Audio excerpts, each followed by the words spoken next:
Right now, as you are watching this, if you were born before 1958, there is a very specific set of Social Security rules that apply to you, and almost nobody is talking about them. Not general tips, not someday money. I am talking about real dollar amounts that are either being underpaid to you every single month or sitting unclaimed in the system right now, with a deadline attached to some of them that expires before July ends. Seniors who were born before 1958 occupy a unique position in the Social Security system. Your birth year puts you at or past full retirement age right now, and that one fact unlocks options, corrections, and adjustments that younger retirees cannot access yet. But here is the problem. The SSA does not send you a letter when one of these situations applies to you. It does not flag your account. It does not pick up the phone and call you. The money either gets claimed because you knew to ask, or it sits there untouched. I am going through 5 specific situations today. A checklist. I want you to go through each one and ask yourself whether it applies to you. Most people born before 1958 who are watching this will find at least 2 that do, and every single one of them is worth real, recurring monthly money or a lump sum you could receive in weeks. Before we go further, subscribe to this channel right now and hit the bell notification. This is exactly what I cover here. The specific dollar amounts and deadlines that the SSA will not volunteer. The people subscribed here find out before the window closes. Subscribe now and let us get into it. Let us start with the situation that is quietly affecting the largest number of seniors born before 1958 right now in 2026. And it involves money that is leaving your check every single month that you may have zero legal obligation to pay. When you enrolled in Social Security, or at some point afterward, you may have completed a form called the W-4V, the Voluntary Withholding Request. This form allows you to have federal income tax withheld from your Social Security benefit automatically at a flat rate of either 7%, 10%, 12%, or 22% of your monthly payment. If you submitted that form, that exact rate has been applied to every single check you have received since that day. The SSA does not re-examine your situation. It does not compare your withholding rate to what you actually owe. It simply executes the instruction you gave it, month after month, year after year, until you submit a new form changing it. Here is why this is urgent in 2026 specifically. The legislation signed in 2025 introduced a new $6,000 senior deduction that stacks directly on top of the existing standard deduction. For a single filer who is 65 or older, the combined deductions now total $24,150 before you owe even $1 of federal income tax. For a married couple where both spouses are 65 or older, that combined threshold reaches $47,500. For millions of seniors born before 1958 whose income falls within those ranges, the correct amount of federal income tax on their Social Security is now 0, but their W-4V still says 10%. That means $200, $300, sometimes $400 per month is being sent to the federal government ahead of a tax liability that no longer exists. You do get it back as a refund in April, but it was never the government's money. It earned no interest sitting there, and in the meantime, it is not in your account doing what you need it to do. The fix is simple. Download Form W-4V from irs.gov. Select the rate that matches your actual estimated tax liability. If your income falls below those deduction thresholds, select 0. Sign it and mail it directly to your local Social Security office. Not the IRS, the SSA. Processing takes 30 to 60 days, and your very next check reflects the correction. Now let us talk about whether you're even paying the right amount of tax on your Social Security to begin with, because a large number of seniors born before 1958 are paying federal income tax on their benefit when they legally owe nothing at all. Whether any part of your Social Security is taxable comes down to a single calculation called provisional income. Here is how you run it. Take all the income you receive outside of Social Security. That includes pension payments, IRA or 401k withdrawals, interest income, dividends, and any part-time earnings. Add any tax-exempt interest you receive, such as from municipal bonds. Then add exactly 50% of your total annual Social Security benefit. The number you arrive at is your provisional income. If you file as a single taxpayer and your provisional income is below $25,000, none of your Social Security is federally taxable. 0. not a percentage of it. All of it is tax-free. For married couples filing jointly, that threshold is $32,000. A retired widow born in 1955 receiving $1,800 per month from Social Security, $900 per month from a small pension, and $200 per month in interest income has a provisional income of roughly $15,000. Her correct federal tax rate on her Social Security benefit is 0, but if her W-4V still says 7%, she is sending $126 every month to the government on income that is entirely tax-exempt under current law. If your provisional income falls between $25,000 and $34,000 as a single filer, up to 50% of your benefit may be taxable. Above $34,000, up to 85% may be taxable. For married filers, the thresholds are $32,000 and $44,000. Sit down with last year's income numbers and run this calculation right now. If your result falls below the zero tax threshold and you currently have any withholding set up on your Social Security, you have been prepaying a tax you do not owe. The W-4V correction from the first situation addresses both issues in a single form. Third situation on the checklist. If you have lost a spouse and you are currently receiving Social Security, there is a specific question you need to ask the SSA this week. And the answer to that question could mean $800, $1,000 or more added to your monthly benefit permanently. When a spouse passes away, the surviving spouse has the legal right to receive either their own retirement benefit or their late spouse's benefit, whichever is the higher of the two. A surviving spouse can receive up to 100% of what their late husband or wife was collecting at the time of death. Here is the problem. The SSA will not automatically move you to the higher benefit. In the majority of cases, a surviving spouse filed for their own retirement benefit years before their partner passed away. After the death, they simply continued receiving that same amount. Nobody at the SSA called to tell them a higher benefit was now available on their spouse's record.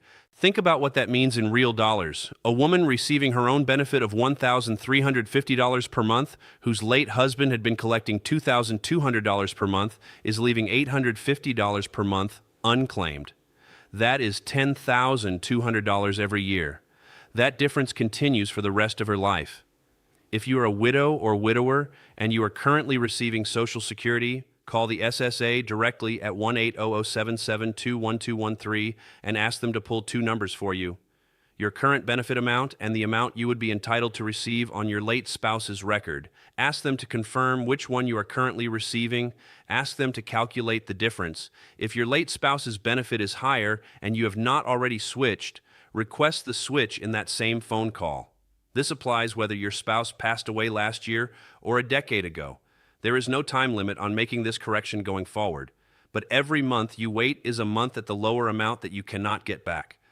Fourth situation. Did you spend any part of your career working in a job that had its own government pension instead of paying into Social Security? If so, there is a correction that may be owed to you right now, and not every eligible person has received it yet. Teachers, police officers, firefighters, state and federal employees, and other public sector workers in many states contributed to separate pension systems throughout their careers instead of paying into Social Security. For decades, two federal provisions called the Windfall Elimination Provision and the Government Pension Offset reduced, or in some cases completely eliminated, the Social Security benefits these workers or their spouses were entitled to from other jobs where they did pay into the system. The Social Security Fairness Act was signed into law in January 2025. It permanently repealed both provisions and made the change retroactive to January 2024. The SSA has been processing these corrections throughout 2025 and into 2026. The average retroactive lump sum payment for affected retirees has been approximately $6,710. Monthly benefits have increased by an average of $360 per month on a going-forward basis. But here's the issue. Not every eligible person has received the correction yet. Spousal benefit adjustments and survivor benefit cases in particular are still being worked through the system as of mid-2026. If you have not seen a change in your monthly benefit since January 2025, and you spent any portion of your career in a public sector job with a separate government pension, you need to verify this yourself. Log into your My Social Security account at ssa.gov and compare what you are receiving now to what you were receiving before January 2025. If the number has not increased, call the SSA and ask specifically about your WEP and GPO adjustment under the Social Security Fairness Act. If you are the widow or widower of a public sector worker, you may also be entitled to both a retroactive lump sum and a permanent increase in your ongoing monthly benefit. That correction will not happen unless you initiate the conversation. Fifth situation on the checklist, and this one has the hardest deadline attached to it. If you claimed your Social Security benefit early and you have been regretting that decision, or if you are past your full retirement age right now and have not yet filed, there are two options that almost nobody knows exist. If you are born before 1958 and you are already past full retirement age, that means you hit your full retirement age at 66 or 66 in a few months, depending on your exact birth year. If you reached that age and still have not filed for Social Security, you are eligible to request up to 6 months of retroactive payments delivered as a lump sum when you do file. On the current average benefit of $2,800 per month, 6 months of retroactive payments comes to over $16,800 delivered with your very first check. There is a trade-off involved. Your ongoing monthly benefit is slightly reduced because your official start date moves back by those 6 months. But for someone who needs a significant sum now and can accept a slightly smaller monthly going forward, this option is real and it is available. The SSA will not mention it unless you specifically ask about retroactive benefits when you call to file. Now, for the July deadline that I mentioned in the title, if you claimed your Social Security benefit early and your first payment arrived within the last 12 months, you are still inside the window to use Form SSA 521, the withdrawal of application. This form allows you to withdraw your filing entirely, repay everything you have received so far, and refile later at a significantly higher monthly amount. A man born in 1957 who filed at 62 and is currently receiving $2,100 per month could withdraw that application, repay what he has received, wait to refile at 70, and lock in a benefit of approximately $3,700 per month. That is a permanent increase of $1,600 every single month for the rest of his life. But the 12-month window from the date of your first payment is an absolute hard deadline. If you cross it, this option is gone permanently. You are also only permitted to do this once in your lifetime. If you filed within the last 12 months and your financial situation has changed, or if you simply wish you had waited, download Form SSA-521 from ssa.gov right now. Do not wait to look into this. The window does not extend. Here is your checklist. Go through each one. 1. Look at your SSA-1099 or your monthly payment stub. If any federal tax is being withheld, run the provisional income calculation from Situation 2. If your withholding rate no longer matches your actual estimated tax liability, submit a new W-4V to your local SSA office immediately. 2. Calculate your provisional income using last year's numbers. If the total falls below $25,000 as a single filer or $32,000 as a married filer, your correct federal withholding rate on your Social Security is 0, not 7%, not 10%, 0. 3. If you have lost a spouse and you are currently receiving Social Security, call the SSA at 1-800-77-21213 this week and ask them to compare your current benefit to what you would receive on your late spouse's record. If their benefit is higher, request the switch in that same call. 4. If you worked in any public sector job with a separate government pension at any point in your career, log into ssa.gov and verify that your WEP and GPO correction has been applied and that you have received your retroactive lump sum. If the number has not changed since before January 2025, call and ask specifically about your adjustment under the Social Security Fairness Act. 5. If you claimed Social Security within the last 12 months and you regret that decision, download Form SSA-521 immediately. The 12-month window closes permanently, and there are no exceptions. If you are past full retirement age and have not yet filed, ask about the retroactive lump sum option when you call the SSA to file. 5 situations. Most people born before 1958 who are watching this qualify for at least 2 of them. Every single one requires you to take action because the SSA will not initiate these corrections on your behalf. The money either gets claimed because you asked for it or it stays exactly where it is. Subscribe to this channel. Share this video with someone you know who was born before 1958 and is receiving Social Security.